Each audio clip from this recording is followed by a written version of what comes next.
Hello everyone, welcome back to my channel that is Chia Shenki Medical Education, and today's topic is about APTT. APTT की full form क्या है? Activated Partial Thromboplastin Time. But before starting this video, I am requesting from all of you that please do subscribe my channel which is Jia Shenki Medical Education and share this video. चलिए आइए video को शुरू करते हैं।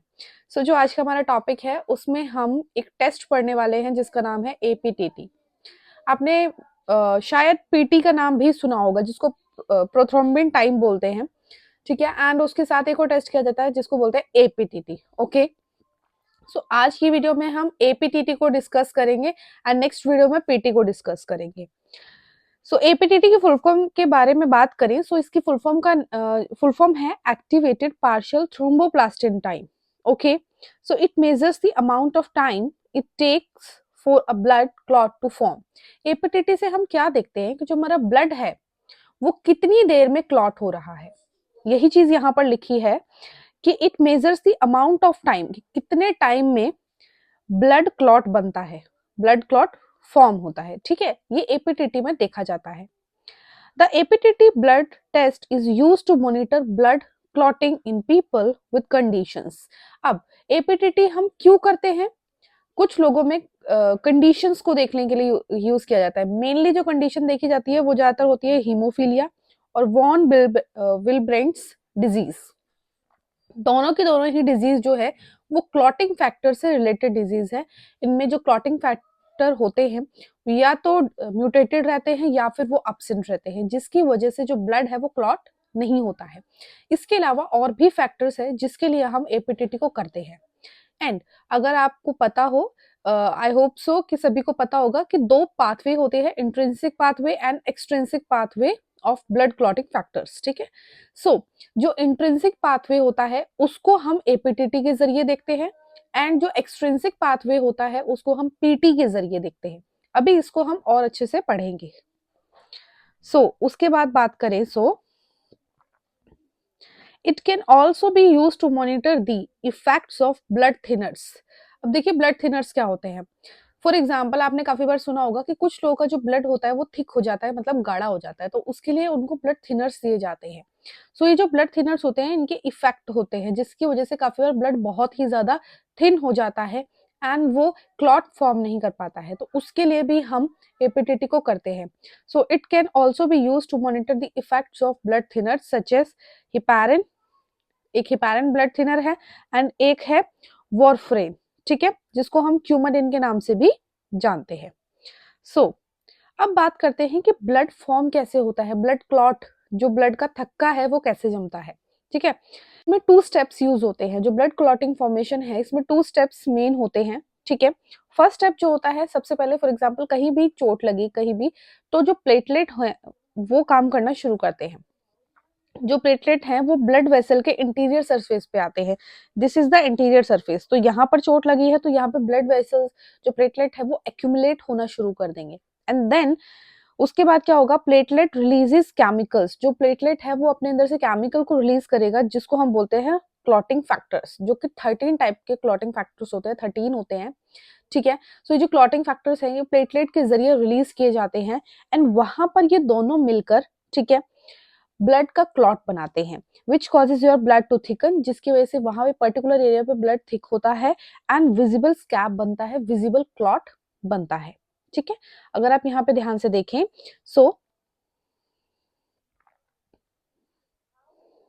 यहाँ पे देखिए कि यहाँ हमें इंजरी हुई है एंड इंजरी होने के बाद क्या है, जो प्लेटलेट है ये छोटे छोटे प्लेटलेट है, ठीक है, ये जो है ये छोटे छोटे प्लेटलेट है, ये यहाँ पे एक्यूमुलेट होते हैं। जब ये यहाँ पर एक्यूमुलेट होते हैं तो वहाँ उसके बाद अपने अंदर से जो इसके क्लॉटिंग फैक्टर्स होते हैं उनको भी रिलीज करना शुरू करते हैं एंड जिसमें फिब्रिन भी इंक्लूडेड होता है एक प्रोसेस में।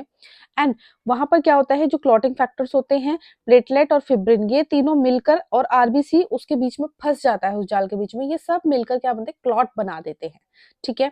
ये क्लॉटिंग फॉर्मेशन का एक प्रोसेस है छोटा सा जो मैंने आपको इस वीडियो में बताने की कोशिश की है।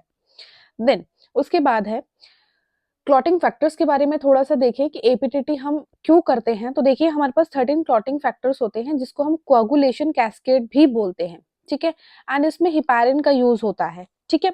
सो इसमें क्या है, दो सिस्टम होते हैं, एक होता है इंट्रिंसिक सिस्टम, एक होता है एक्सट्रिंसिक सिस्टम। नाम ही सजेस्ट कर रहा है इंट्रिंसिक मतलब कि जो वेसल है, ब्लड वेसल है, उसके अंदर कहीं पर भी हेमोरेज हुआ है तो उसके लिए जो सिस्टम यूज होता है, ठीक है, क्लॉटिंग पाथवे जो होता है वो इंट्रिंसिक होता है। कौन सा होता है, इंट्रिंसिक। एंड ब्लड वेसल के बाहर मतलब कि टिश्यू में कोई इंजरी हुई है, उसके लिए जो सिस्टम होता है that is a extrinsic system. Okay, so ये ध्यान देने वाली बात है कि जो इंट्रिंसिक सिस्टम है इसमें हम क्या करते हैं, एपीटीटी को मेजर करते हैं। एपीटीटी अगर डाउन सॉरी प्रोलॉन्ग जा रहा है, मतलब कि यहाँ पर जो फैक्टर्स है, फैक्टर 12, फैक्टर 11, फैक्टर 9, फैक्टर 10, यहाँ पर इन फैक्टर्स में या तो कोई म्यूटेशन आया है या फिर इनमें कोई डेफिशिएंसी आ रही है, तो एपीटीटी प्रोलॉन्ग हो रहा है, ठीक है। एंड पीटी जो होता है वो एक्सटेंसिंग के लिए यूज किया जाता है, तो यहाँ पर पीटी के लिए ये यूज किया जाता है, ठीक है। सो आज हम एपीटीटी के बारे में नॉलेज ले रहे हैं। सो क्यों डिटेक्ट किया जाता है एपीटीटी से और क्या क्या चीजें देखी जाती हैं, तो देखिए, an issue with your blood's ability to form a clot, such as lack of specific types of proteins called coagulation factors। यही मैंने आपको चीज बताई कि हम यहाँ पे क्या देख रहे हैं, बेसिकली इंट्रिंसिक पाथवे देख रहे हैं। कौन सा, इंट्रिंसिक, राइट, इंट्रिंसिक देख रहे हैं। तो इंट्रिंसिक में जो क्लॉटिंग फैक्टर्स है, कहीं उनकी लैक तो नहीं है, उनकी कमी तो नहीं है। ये क्या होते हैं, ये एबिलिटी होती है इनके अंदर ब्लड को क्लॉट करने की, प्रोटीन प्लेटलेट के साथ मिलकर। देन उसके बाद है अ लैक ऑफ फ्रेश और प्रोलियाटिक proteolytic thrombin in your blood, ठीक है। थ्रोम्बिन जो होता है वो भी बड़ा इंपॉर्टेंट रोल अदा करता है क्लॉट बनाने में, तो कहीं उसकी कमी तो नहीं है।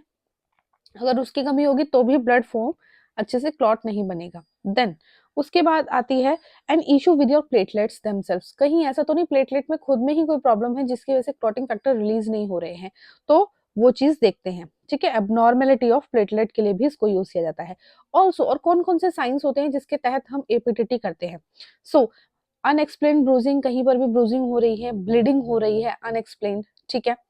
थ्रोम्बोलिज्म जो होता है, इसमें क्या होता है, जो ब्लड वेसल्स होती है ना, उनके अंदर क्लॉट बन जाता है, ठीक है। देन रिकरेंट मिसकैरेज, बिना किसी वजह से कोई एक्यूरेट चीज नहीं पता लग रही है जिसकी वजह से मिसकैरेज हुआ है, रिकरेंट अभी हाल फिलहाल में हुआ है। क्रॉनिक लीवर डिजीज में भी हम इसको करते हैं। If you have symptoms of lupus, lupus मतलब एसएलई, सिस्टमिक ल्यूपस इरेथ्रोमेटस, जिसमें इन्फ्लेमेटरी कंडीशन आ जाती है, ऑटोइम्यून डिसऑर्डर है ये, ठीक है। ऑटोइम्यून डिसऑर्डर भी इसमें देखे जाते हैं, जैसे कि arthritis. Then APTT blood test is commonly used to monitor D dimer, ठीक है। ये क्या होता है, एक डी डाइमर मार्कर होता है, उसको देखने के लिए भी एपीटीटी को किया जाता है।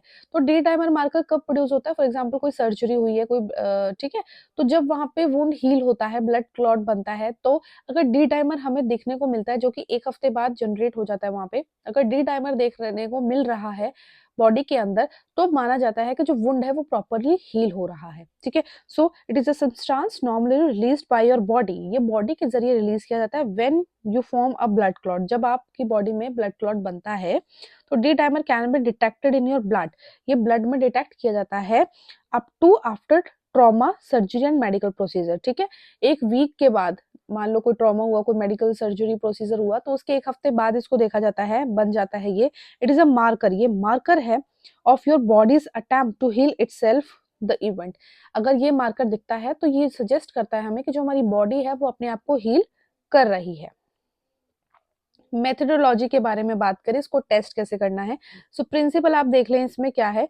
देखिए, हम इसके अंदर ब्लड लेते हैं एंड ब्लड को सेंट्रीफ्यूज करते हैं, मतलब कि हम इसके अंदर एंटी कोगुलेटेड वाइल ले रहे हैं, जो कि ब्लू टॉप वाइल होती है, एंड उसके अंदर क्या होता है, सोडियम सिट्रेट होता है। क्या होता है, सोडियम सिट्रेट होता है। तो उसमें हमने सैंपल को लेना है and we have to centrifuge it, और वहां से हमें प्लाज्मा लेना है जिसके तहत हम इसको टेस्ट को रन करेंगे। सो हमने ले लिया, उसके बाद plasma is incubated at 37 degree Celsius, 37 degree Celsius पे हम इसको इंक्यूबेट करते हैं। देन उसके बाद हमारा एक सोल्यूशन होता है, सिफेलो प्लास्टिन सोल्यूशन बोलते हैं उसे, ठीक है, जिसके अंदर फॉस्फोलिपिड और केओलिन एडेड होता है। वो हमको लेना होता है, मिक्स करना होता है प्लाज्मा में, and then after that addition of calcium initiate clotting, the time is started. उसके बाद क्या है, कैल्शियम डालते हैं, 5 मिनट का इंक्यूबेशन करेंगे प्लाज्मा, और ये जो हमारा सोल्यूशन है जिसको एपीटीटी का सोल्यूशन कहते हैं उसको डालना है, 5 मिनट का इंक्यूबेशन करेंगे, उसके बाद कैल्शियम रिएजेंट को भी डालेंगे, एंड देन वहां से स्टॉप वॉच को स्टार्ट कर देंगे। The APTT time taken from the addition of calcium to the formation of fibrin clot.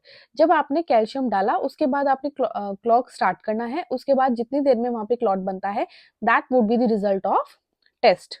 ठीक है, अब ध्यान से देखें कि ये जो हमारी किट है ये होती है हमारी एपीटीटी की वाइल। ठीक है, सोल्यूशन रिएजेंट, इसमें क्योलिन होता है एंड इसमें फॉस्फोलिपिड होता है। जो क्योलिन होता है वो एक्टिवेट करता है क्लॉटिंग फैक्टर को, वो कौन सा होता है 12, एंड जो फॉस्फोलिपिड होता है वो कोआगुलेशन प्रोसेस को भी एक्सेलरेट करता है। तो ये दोनों चीजें यहाँ पर होती है जो कि हमारा इंट्रिंसिक पाथवे वाला जो सिस्टम होता है वो यहाँ पे इसको एक्टिवेट करने में हेल्प करता है। नाउ हम साथ में इसमें कैल्शियम भी ऐड कर रहे हैं। कैल्शियम इसमें हम इसलिए ऐड करते हैं अलग से क्योंकि ये जो सोडियम सिट्रेट वाइल है इसने क्या किया, जो ब्लड के अंदर कैल्शियम प्रेजेंट था, जो सोडियम सिट्रेट था, ब्लड के अंदर जो कैल्शियम प्रेजेंट था उसको क्या किया था, डिग्रेड कर दिया था। ठीक है, ताकि ब्लड क्लॉट ना हो। अब अगर ब्लड क्लॉट नहीं होगा, ठीक है, तो हमें वैल्यू कैसे पता लगेगी, इसलिए हमें अलग से कैल्शियम को इसमें ऐड ऑन करना पड़ता है। ठीक है, एंड देन उसके बाद में इस तरीके का क्लॉट जनरेट होता है। ठीक है, प्रोसीजर देख लें आप इसका। So we have to take 100 microlitre of plasma in a glass tube. Glass tube ले रहे हैं क्योंकि ग्लास ट्यूब के अंदर जो होता है नेगेटिव चार्ज होता है। ठीक है, जो कि इंट्रिंसिक पाथवे को स्टार्ट करने में हेल्प करती है। उसके बाद add 100 microlitre of APTT reagent. 100 microlitre of APTT reagent add करना है जिसकी वाइल पे लिखा होता है लिक्विसिलिन ई। ठीक है, नाउ प्लेस अ वाटर बाथ और इंक्यूबेटर ऑफ 4-5 मिनट्स। उस वाइल को ले एंड 5 मिनट के लिए वाटर बाथ या फिर इंक्यूबेटर में रख दे। उसके बाद after 5 minutes add 100 microlitre of calcium. Calcium ले, उसका 100 माइक्रोलीटर ले and start a stopwatch. तब हमने स्टॉप वॉच को स्टार्ट करना है। ठीक है, मिक्स करना है ट्यूब को जेंटली एंड उसके बाद बाय टिल्टिंग ट्यूब, टिल्ट करना है ट्यूब को, इस तरीके से नहीं रखना है, ट्यूब को इस तरीके से टिल्ट करके रखेंगे और उसके बाद क्लॉटिंग टाइम को नोट करेंगे। नॉर्मल रेंज जो होती है इसकी 25 टू 35 सेकेंड की होती है। इससे प्रोलॉन्ग आया तो मतलब कि जिस चीज के लिए हम मैंने अभी आपको रीजंस बताए कि किस लिए एपीटीटी देखा जाता है, तो वो यहाँ पे रीजन हो सकते हैं। अब देखिए यहाँ पे हम इंट्रिंसिक पाथवे हम अपने प्रोसीजर के जरिए एक्टिवेट करवा रहे हैं। ठीक है, सो इसीलिए हम इसमें ग्लास ट्यूब लेते हैं क्योंकि इसके अंदर नेगेटिव चार्ज होता है। कौन सा होता है, नेगेटिव चार्ज होता है। ठीक है, एंड ये जो सोल्यूशन है ये हमारा केओलिन और फॉस्फोलिपिड किसमें है, एपीटीटी की जो रिएजेंट है उसमें है, वो हमने डाला। ये दोनों क्या करेंगे, हमारे कोआगुलेशन फैक्टर्स को एक्टिवेट करवाएंगे। ठीक है, इसमें ऑलरेडी हमने प्लाज्मा ले रखा है जिसको हम सिट्रेटेड प्लाज्मा बोल रहे हैं। उसके बाद 5 मिनट के बाद हमने कैल्शियम इसमें डाल दिया। कैल्शियम डालने के बाद ये सारा प्रोसेस यहाँ पे स्टार्ट हो जाता है और उसके बाद हम टाइमर से रीडिंग ले लेते हैं। ठीक है, नाउ यहाँ पे हम बात करते हैं कि प्रोलॉन्ग क्यों आ रहा है, causes of prolong APTT. APTT बढ़ जाता है तो क्यों बढ़ता है, so deficiency of intrinsic pathway factor. जो इंट्रिंसिक पाथवे फैक्टर में जो हमारे फैक्टर्स इन्वॉल्व है उनमें से किसी एक की डेफिशिएंसी है या सभी की, तो ये प्रोलॉन्ग होता है। वो कौन कौन से फैक्टर हैं, 13, 9, 11, 12। ठीक है, and inhibitors of these clotting factors. ठीक है, देन सेकेंड जो डिजीज है वो है वॉन विल्ब्रेन डिजीज, जो कि 8 क्लॉटिंग फैक्टर से रिजेंबल करती है। ठीक है, जिसमें वो बहुत लो पाया जाता है। देन हिपैरिन यूज, थिनर आपने यूज किया है। ल्यूपस एंटीकोगुलेंट के केस में इसको में भी ये इंक्रीज होता है। प्रोलॉन्ग पीटी और एपीटीटी। अब एक कंडीशन कुछ कंडीशंस बता रही हूँ जिसमें पीटी की भी रेंज बड़ी मिलेगी और एपीटीटी की भी मिलेगी। तो जैसे कि कॉमन पाथवे के जो फैक्टर्स होते हैं कि यहाँ से इंट्रिंसिक पाथवे आया, यहाँ से एक्सट्रिंसिक आया, देन यहाँ से कॉमन पाथवे स्टार्ट होता है। तो यहाँ के जो फैक्टर्स है ना, यहाँ के जो फैक्टर्स है वहां पर अगर कोई भी डेफिशिएंसी है, जैसे कि सेकंड फैक्टर 5, ठीक है, और 10 फैक्टर और फिब्रिनोजन, इनमें से कोई डेफिशिएंट है तो इन दोनों के दोनों ही टेस्ट है वो बढ़ जाएंगे। सीवियर लीवर डिजीज है तो भी पीटी और एपीटीटी बढ़ा हुआ मिलेगा। विटामिन के डेफिशिएंसी है तो भी मिलेगा, और हिपैरिन की अगर ओवरडोज चली गई है तो भी पीटी और एपीटीटी दोनों ही हमको एलिवेट मिलते हैं। सो गाइस, ये था आज का हमारा वीडियो जिसमें हमने एक्टिवेटेड पार्शियल थ्रोम्बोप्लास्टिन के बारे में जानकारी ली, देखा कि ये किस लिए यूज किया जाता है। इसको हम इंट्रिंसिक पाथवे के लिए यूज करते हैं, ठीक है। एंड इसमें हमने देखा कि क्लॉट फॉर्मेशन कैसे होता है, 2 स्टेप में होता है। प्लेटलेट आता है जहाँ पर चोट लगी है, ठीक है, वहां पर वो आता है, वो उनके पास वहां पे एग्रीगेट होता है एंड अपने अंदर से क्लॉटिंग फैक्टर्स को रिलीज करता है। 2 फॉर्मेशन से होता है, ये 2 स्टेप से। मेथड कौन सा है, प्रिंसिपल क्या है इसका, प्रोसीजर कैसे करेंगे, एंड एपीटीटी किन किन चीजों में बढ़ रहा है। सो ये था आज का हमारा वीडियो। आई होप सो कि ये आपको हेल्पफुल रहेगा आपकी स्टडी के लिए, एग्जामिनेशन पॉइंट ऑफ व्यू से। अगर रहता है तो आप सभी से रिक्वेस्ट है कि आप मेरे चैनल को सब्सक्राइब कर लें, जिसका नाम है जी आर शेंकी मेडिकल एजुकेशन। सब्सक्राइब करने के साथ साथ बेल आइकन को जरूर हिट करें, सो दैट नेक्स्ट वीडियो का नोटिफिकेशन आपको टाइमली रिसीव हो आपके यूट्यूब पर। कहाँ से आप मेरी वीडियो वॉच कर रहे हैं जरूर बताएं, जानकर बहुत खुशी होती है। एंड क्या कर रहे हैं अपनी लाइफ में ये भी बताएं, अच्छा लगता है सुनकर। And please guys, please do support women empowerment. Thank you very much.